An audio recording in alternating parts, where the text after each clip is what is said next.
macOS Tahoe has just been publicly released and is now available for download. In this video, I'll be testing it from a developer's perspective, checking out performance, exploring what's new, and breaking down all the key changes you should know about. Downloading and installing macOS Tahoe is actually very straightforward. All you need to do is open settings, then go to general and select software updates. From there, your Mac will automatically check for latest updates. Before you start, I recommend making sure your MacBook is plugged in and you have backed up any important files just to be safe. Once you see the updates, go ahead and read through the terms and conditions, accept them, and begin the download. Now, depending on your internet speed, this download could take anywhere from a few minutes to over an hour, since macOS updates are usually several gigabytes in size. After the download completes, your Mac will restart and begin installing macOS Tahoe.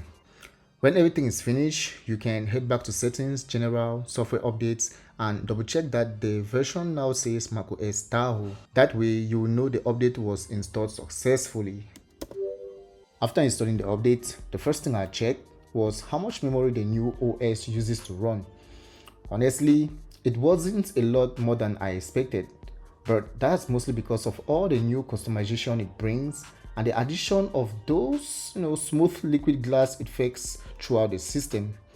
They look great visually, but they definitely come at the cost of higher memory usage. Next, I went ahead and checked the terminal, and yes, there's an update here too. Now you can open a new terminal window in a way that feels very similar to Ubuntu, which makes things a little more flexible. Personally, I use the default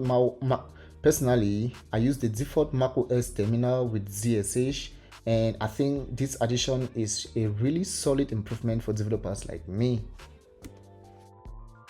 After that, I decided to push the system a little further. I tried compiling one of the biggest and most system demanding projects I have on my Mac, just to see how well macOS Tahoe handles heavy workloads. I was really impressed with the performance. Compile times were actually a bit faster compared to macOS Sequoia. It's not a huge jump, but that little improvement in speed and efficiency definitely stood out.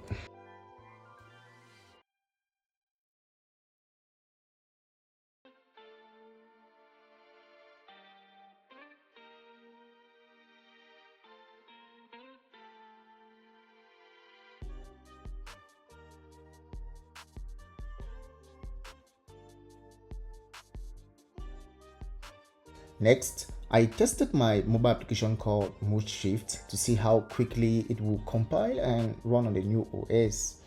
The results were a little faster than before, but not by a huge margin. It's a small performance gain, but nothing groundbreaking. Still, every bit of improvement counts. Especially for developers who compile projects frequently.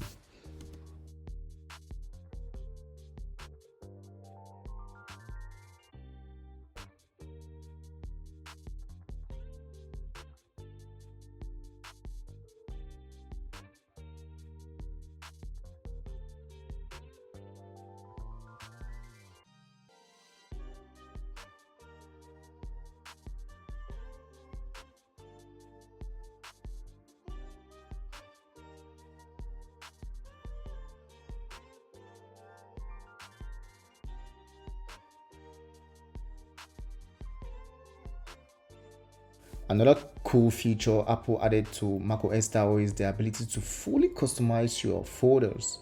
Now, you can change their colors and even add emojis, which makes it more easier to organize and visually differentiate them.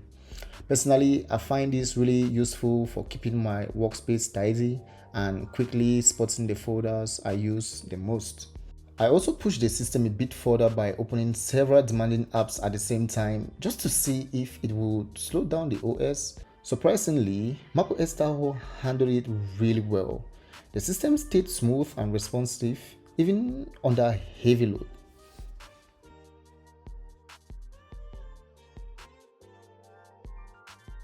Yeah, so that's it for today. macOS Tahoe is definitely a solid update for developers, and the new look and features are really impressive. There's a lot more to explore in Tahoe that I didn't cover in this video, and I'm sure there are hundreds of videos out there diving into every single feature. Yeah, if you enjoyed this video, make sure you give it a like, and if not, hit dislike. Thanks for watching, and I'll catch you guys in the next one. Peace.